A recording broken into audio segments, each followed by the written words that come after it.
This is TechCrunch.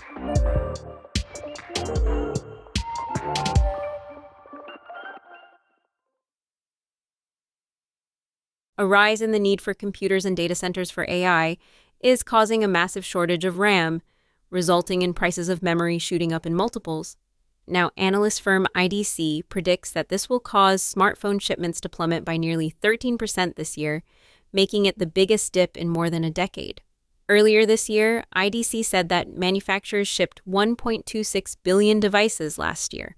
The firm predicts that the volume will dip to only 1.12 billion this year. The memory crisis will cause more than a temporary decline. It marks a structural reset of the entire market, fundamentally reshaping long-term the total addressable market, the vendor landscape, and the product mix. That's according to a senior research director with IDC's worldwide quarterly mobile phone tracker. That person went on to say that because of memory shortage, the average selling price of a smartphone is supposed to rise by 14%. There's an expectation of consolidation as smaller players exit, and low-end vendors face sharp shipment declines amid supply constraints and lower demand at higher price points. Although shipments will witness a record drop, smartphone ASP is projected to rise 14% to a record $523 this year. Because of the rising component prices, the sub-$100 smartphone might be permanently uneconomical and make it unaffordable for phone makers to manufacture devices at that price point. The firm said that because of this trend, the Middle East and Africa will face shipments dropping over 20% year over year. Other markets like China and Asia Pacific will also decline by between 10 and 13%. It noted that it expects RAM prices to stabilize by mid-2027. Last year, another analyst firm, Counterpoint, also noted that smartphone shipments would go down, but its predicted dip was only 2.6%.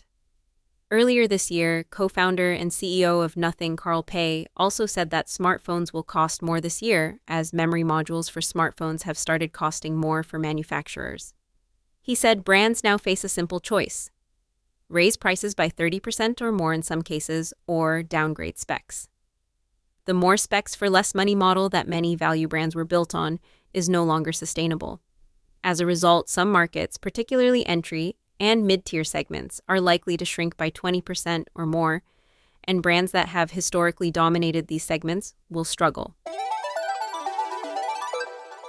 Enterprises have struggled to find a return on investment from adopting AI tools.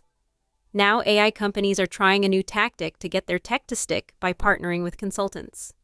On Thursday, French AI research lab Mistral AI and global consulting giant Accenture announced a multi-year partnership. The deal entails the two companies working together to develop enterprise tech powered by Mistral's AI models for clients. Financial terms and duration of the deal were not disclosed.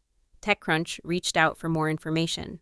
This deal also includes Accenture becoming a Mistral customer and rolling out its technology to its underlying employees.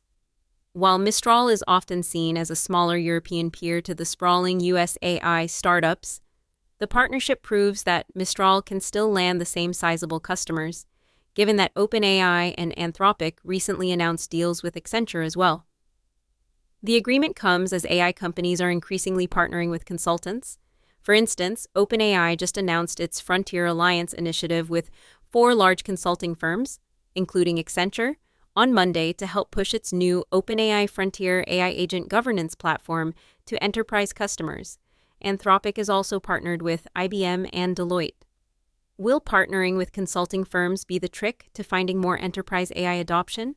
It's unclear, but what is clear is that AI companies are definitely trying to find out.